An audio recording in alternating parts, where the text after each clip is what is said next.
is exciting. I'm not sure whether I've been set up there with that joke, but he'll be exciting to watch, a real little live wire, and his brother Michael's in the side as well. But it is just an absolute treat to be here.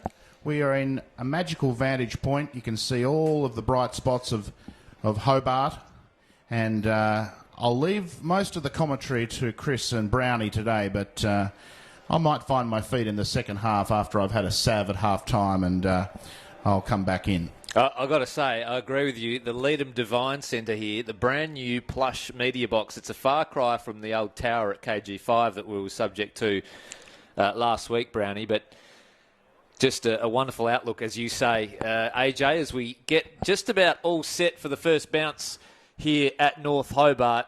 The D's kicking to the left of screen. State League football from the grand old girl. Two teams evenly matched, third versus fourth on the State League ladder this afternoon. A real chance for Clarence to back up what was an unbelievable win last week against Launceston, and equally a chance for North Hobart to bounce back after a disappointing loss to the Pies at KG5. So just about all set to go in the middle of North Hobart. Ball is bounced. Rucks go at it. Wall won it down cleanly, straight into the path of Ethan Jackson, who weaves his way through, sends Clarence forward immediately. First clearance to the Roos. Handball was good. Missed the target, though. Pepin will go after it alongside a young Clarence player in Gardner into the team this year. One of these young Roos that we haven't seen too much of, but looks a likely type. Just his first game last week at the level, Darcy Gardner. But if people are watching, he's a beautiful kick of the football. Watch him inside and a lovely deliverer, particularly inside 50. So when it comes, boundary throw in, Jackson, and another early touch for him. High ball towards the middle of the ground. G. Jones come in vigorously with that big fist. It ended up with Josh Green, who'll send Clarence inside 50, but the saving mark is taken in defence. Wide they go. McCulloch in the familiar headgear goes back across goal. And they like to kick the footy, don't they, Brownie? They use it by foot, and they use it by foot reasonably well. Yeah, this is often the way. You're right, Ray. Particularly out of the back half, they'll be patient and try and release through the corridor at the right opportunity. So long kick to the outer side. Fist came from behind. Here's Green again. Tumbler inside 50, and he hits a target too. So first chance coming up here for Clarence. Yeah, Jared Harper, they've just got to watch that North Hobart. The last forward inside 50 entry, he was by himself, but just slipped over at the crucial moment. So he's had a little bit of time and space. It was pretty good last week too, Harper. So Harper just thinks about maybe looking inboard, but he's going to have a shot on goal here from 45 metres out. He sends it goalward, and it's an absolutely majestic kick to kick things off for the Roos. A tough shot from distance, but Harper makes no mistake. And Clarence have the first. They're one straight 6. North Hobart yet to score. Yeah, it's a good finish, wasn't it? And traditionally an area of the ground, AJ, which is often hard to kick goals. But you mentioned Josh Green in the pre-call. He's had a couple of touches already, so good for his confidence. That was a tremendous goal. The goal umpire didn't even have to pivot from his position. And straight kicking, as we've seen at the highest level of the sport this year, can win matches. So back in the middle, Clarence draw first blood. Some really good matchups in there too. Sandrick and Jones already into each other at this second centre bounce of the game. Up it goes. Clarence, Ethan Jackson, he's been busy early. Gets it off to Weberley, who sends Clarence forward once again. High ball towards the middle of the ground. Collins got underneath it, couldn't take the mark. Emerging with the footy. It's in red and white hands. Forward it goes again. Williams has work to do. Got fists to it. Bobbling around inside the defensive area for North Hobart, struggling to get hands on it. There's Fisher, who just sends a kick out of the congestion. No one home, though, for North Hobart. Bouncing ball at half forward. They'll get it away through Willis, included in the team this week. Holmes mops up. They'll work it by hands now, the Roos. On the broadcast wing. Forward they go through Banks. Unable to be taken at half forward. Banks butters up. He's got a gaggle of Ds to contend with. Kilpatrick's there. And he's all wrapped up. We'll have a boundary throw in at right half forward. Nice early touch for Sam Banks. He's on Our wing right in front of us in the commentary position being picked up at the moment by Will Pepin. Good matchup. So up it goes. There is Pepin. Lost his footing. Green. Jones will receive the handball. Gets it inside 50 again. Gee, that's a dangerous ball and a mark taken 25 metres out directly in front. Clarence will shoot for their second. Yeah, big Noah Holmes.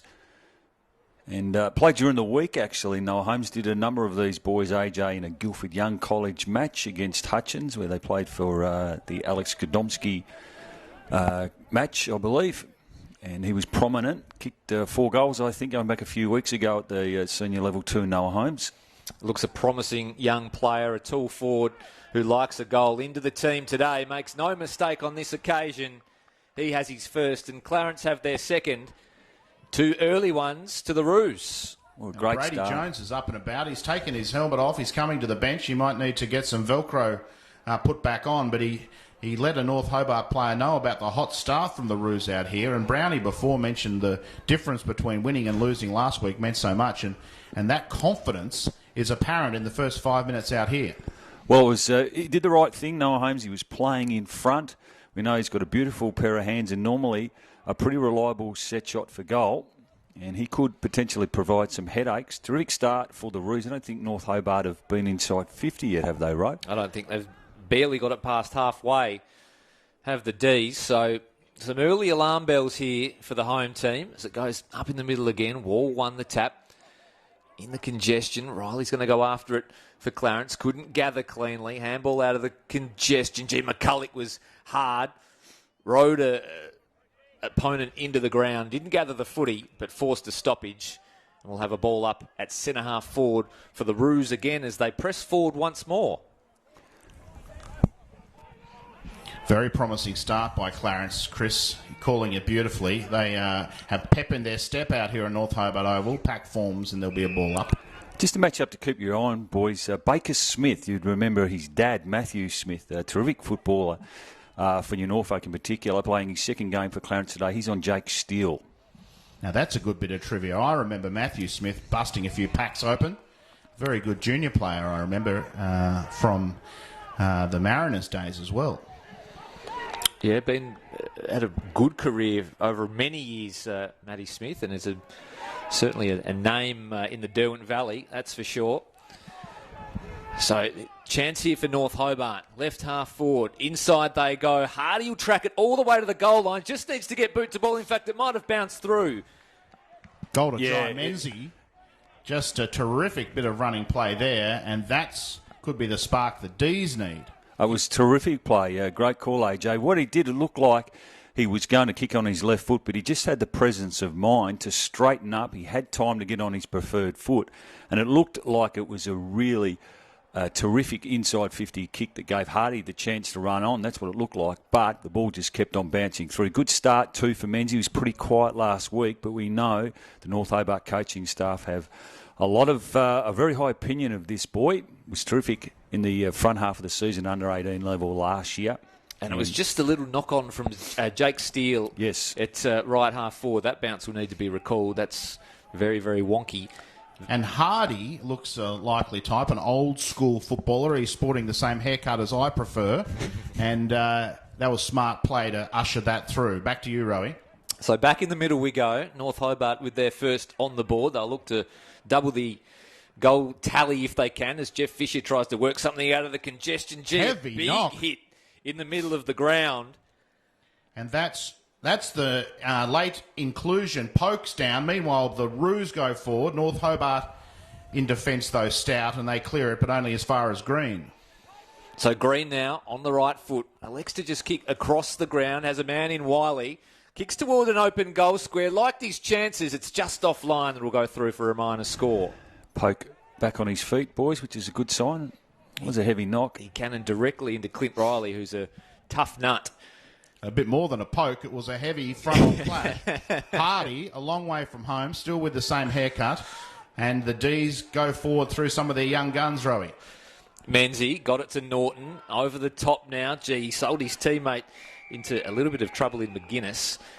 They'll get away with it with a boundary throw in. Over it goes.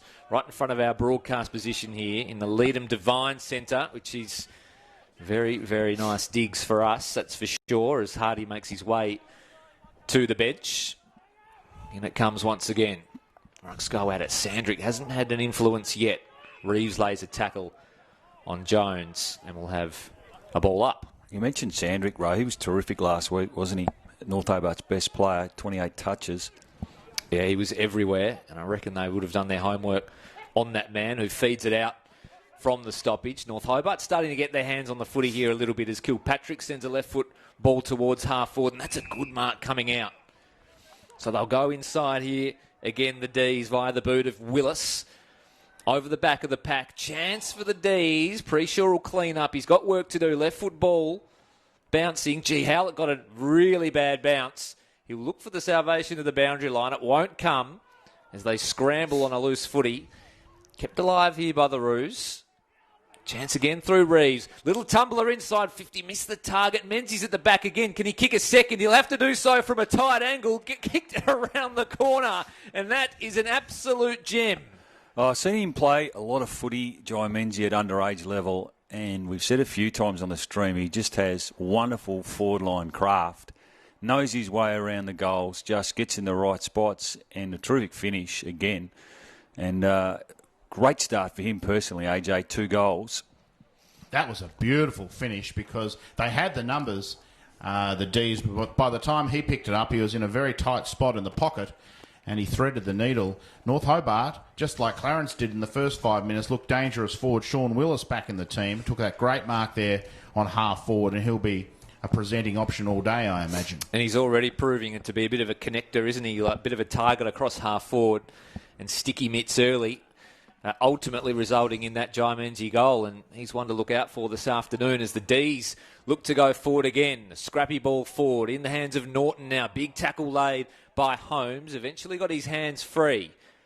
Scrambling at centre-half back now. It's the Roos on the back foot. Calls of holding the ball. Umpire will say, no thanks, I'll have it, please. It's pretty good play from Baxter Norton not to just hold on to the footy and not cough it up. Yeah, spot on. Got his arms free and tried to release a teammate. Allen does the ruck work down to Sandrick. He won't shirk the issue. He doesn't on this occasion. Tried to get it to Fisher. There's been a free kick paid. It'll go the way of Brady Jones. So Jones, short one into the middle of the ground. Just missed the target. Here's Sandrick. High ball towards half forward. It's all Roos though. I'll get underneath it. Well, Preshaw wasn't paid the mark. Maybe it didn't travel 15. But chance now for North Hobart. McCulloch is ripped off his kick. And that's holding the ball. And that's a pretty just result because Clarence looked like they should have had the mark, but it hasn't gone far. It's only gone as far as Caswell, who's marked at about 70 metres from goal on the city side. He's going to pop it up to the hot spot. Jeffrey Fisher in front. Couldn't mark. Ball at the deck. Roos a chance to clear, though they're swarmed upon by the D's defenders, and there'll be a ball up, Rowie. They're just struggling to move it out of their defensive 50. The momentum already has changed in this game. It was all Clarence for the first 5 minutes, and the last 5 have certainly belonged to North Hobart. They'll attempt to lock it in here, the D's. We'll have another stoppage. Well, you mentioned trying to transition the ball out of their back half row. Spot on. Kieran Howlett had the turnover there. He just wasn't balanced when he tried to deliver the footy. So up it goes again. Riley battling hard, as is Caswell. Tries to shrug a couple of Clarence tacklers. Unable to do so. Sandrick working hard as per. But another stoppage inside the North Hobart attacking 50. It's Clarence 2-1-13. Lead by a solitary point. North Hobart 2 straight. They're still working hard just to get it out of defence here. It's in sure hands of Weberley. Gets it across to Bailey. He just dumps a kick down the line. He hasn't got much to kick to. Collins, we know he can intercept. Doesn't do so on this occasion. Brings it to ground. McCulloch kicks around the corner inside 50. Dangerous ball. Willis gathers the footy. Here's Norton. Tumbler along the ground. Here's Sandrick. He was ripped off his kick. Umpire says play on. The cavalry arrives. And another stoppage. Good contest right in front of us there, Rowe, between Ollie Davis and Sam Collins. They would have played a lot of footy together as schoolboys and at Devils level. Umpire Geeson throws the footy up directly into the path of Reeves, who just tried to forge a path. Tackle laid on Walker. Ball in the hands of Webley. Kick has to be good, and it was just. Or was it? No. So still just battling to get it out of their back half here. Caswell will send North Hobart inboard once again. High ball to a dangerous spot, but getting back, that's a really good mark taken by Green. Well, Green palms it off to 26 there in Preshaw, Jack Preshaw, who finds a teammate in the back pocket, and Clarence looked to build out of defence. After a hot first 5 minutes, they've done mostly defending since then, the Roos, and one of the Fisher boys knocked that over the line, so it's out of bounds about 60 metres round from North Hobart's goal, who, after a cold start, have turned it on to trail by just 1 point here midway through the first term. And another congested ball over on the wing. The D's trying to force it forward. Clarence, there's a whistle, and the umpire's picked out a free kick's going to North Hobart, an advantage paid. Long left foot, it's gone over the top of the pack, and it's trundled through for one behind. Well, that all happened very, very quickly there. Not sure what the free was for, but North Hobart have tied things up, Chris. And that was Menzies over the back of the pack again, wasn't it? So he's just... Oh, that's an absolute horror show from Jeremy Webley. Gee, he could do that 100 times, and he would nail, I reckon, 99 of them. The one is the one we've just witnessed. A turnover straight to Steele. Yeah, he'd be disappointed with that. The coach, he reacted in frustration as soon as he saw the kick picked off by Steele. Much improved player. Conditions didn't suit him last week, but he's been holding down the key post for the D's this season. So Steele ambles on in. A gimme for the D's. They have their third. And they go out by one straight kick. Yeah, gimme's the word, isn't it? It's been a good response, hasn't it, from North Hobart after the first 5 or 6 minutes. As has been mentioned in the call, it was all Clarence. They looked dangerous, but North Hobart have kicked the last 3 goals. So Clarence will be looking for a response here. But as you mentioned, Ray, they've just had trouble transitioning out of their back half. North Hobart have been able to squeeze up and press up pretty high and lock it in. And unfortunately for them, a bad kick out from the coach. And still, nice finish. So 3-1-19, the D's. They lead Clarence 2-1. Back in the middle we go. Another wobbly old bounce from the official. And we'll have a restart. It looks like your man Hardy into the ruck, AJ. So he swings between the ruck and forward, does he? Not a huge guy, but did an admirable job there to force the ruck contest. And it'll be tied up in the middle of the ground. I think he's played all over the park during his career. He's playing Old Scholars a couple of years back, and he's a North Hobart boy from before that as well. I think he's had stints down back and forward, and as we're seeing today, in the ruck as well. So left foot kick towards half forward for Clarence, but Kilpatrick took a really nice defensive mark, and he sees something he likes across the ground. Well, 3 Ds, a head-on collision between 2 teammates, friendly fire. That was something extraordinary at half-back for the D's. They're going to end up with it anyway. Norton got the handball out. Has a man running in Walker. He got it to Fisher. They work it by hand. Here's Reeves with a chance. Gathers a loose ball. Kick was affected. Can Menzies kick a third? He can't. Clarence defence under siege here. They work it out by hand. Around the corner goes Walker, and he will add another one for the D's. They played during the week and kicked 2 or 3 goals for his school team, Guildford Young, and a couple of them are like that. He's actually a very smart player in the forward half. We know he can play across half back, and we've seen him predominantly play on the wing this year for North Hobart and then go forward, which he did on that occasion. But he's a very clever player, and across his body it was a neat finish. You mentioned Jai Menzies again. He had a bit of space, Ro. So Clarence have got to respond here. Last 4 goals to North Hobart, AJ. That passage of play started with a strong mark to Kilpatrick, and then Patrick Walker killed Clarence on the scoreboard, and they are 12 points up. You took the long road there, but you got there in the end, AJ. Well, don't mind Kilpatrick stuck in my head because I am partial to an oyster. Yeah. So he'll be one I can remember throughout the day. As the Roos desperately need a goal. They had 4 on the trot kicked against them, and they are a little bit fumbly with the ball in the middle of the ground, and the D's will look to make them pay. Here's Reeves again. He's been dangerous in the last 5 minutes. Handball didn't find a target. And it's rushed over the line, and there's a little bit on. There's a bit on. That's They're it. coming from everywhere. Down on the boundary line, and the umpire has picked out a free kick. Yeah, it's a free kick against young Baker Smith for ragdolling Jack Sandrick there. Well, if he's anything like his old man, he can rumble. Kick doesn't find its target. In fact, it nearly didn't find the grass, and it's out of bounds on the full. And Clarence will have a chance to, well, steady the ship, because it's gone from chocolates to boiled lollies very quickly for the Roos here. They need to just keep North Hobart goalless for the rest of this term. High, long kick along the wing. Oh! Huge fly! Absolutely huge fly there from Preshaw. What a stunner. And I'm just gobsmacked. That was a good grab, Rowie. That was an absolute all-time hanger. And I hate to sound like a broken record, but it's on again. There's a lot of heat in this one. Umpire's doing a terrific job to sort it out before it becomes untoward, and they'll toss it back in. Rowie, take over. What a great mark. I'm catching my breath. Preshaw touched the sky, and he's going to ignite Clarence here as they go inside 50. Collins got in front, couldn't take the mark. They'll work it by hand, the D's. Here's McCulloch on the left boot, tried to sell the dummy. He was tackled, and umpire says throw it in. He was lucky not to be pinged for holding the ball. He's always had a great leap at junior level too, Preshaw, and we saw it on show then.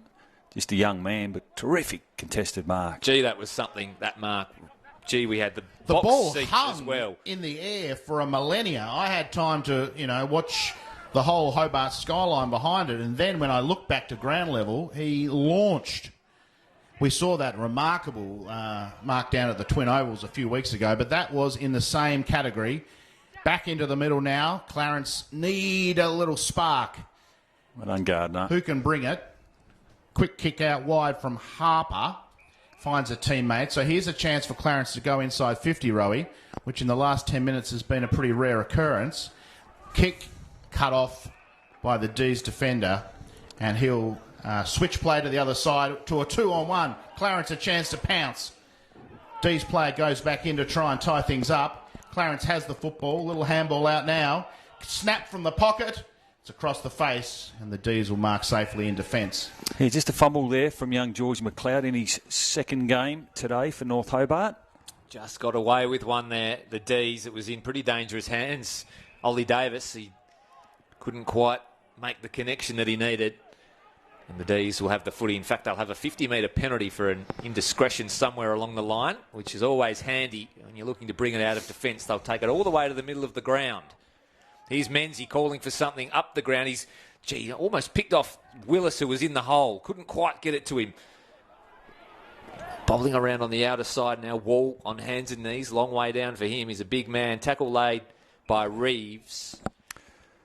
Text message coming through from Brad Hasty watching the stream. Really enjoying your play on words before, AJ, particularly with the Patrick and the killer reference. Well, I'm not here for my intimate knowledge of the players, so I've got to... Well, that was... He tried to emulate the mark before, but that was indiscriminate and a very flagrant free kick against Sean Willis. He flew too early and too much knee, and the Roos have a chance to come from defence via Harper, whose kick to centre wing is going to be tidied up by the D's by the look of things. Couldn't quite get a handle on it. The Roos a chance to go forward again. Umpires said holding the man. He's got a free kick, young George McLeod. And George McLeod, who is wearing hair not unlike Connor McLeod in the movie The Highlander. It is long and on his shoulders, and that's quarter time. And once again, a little bit of push and shove on the quarter time siren. And an intriguing quarter of football as the Roos boys go in just to give themselves some space from the D's, and I think that has petered out. But an intriguing quarter of football. Clarence, hot start, kicked the first two. North Hobart responded brilliantly with the next four, Rowie. They certainly did, and they take in a 2-goal advantage into the second term, and that quarter just had a little bit of everything. Good attacking footy, both teams. There was some good defence laid.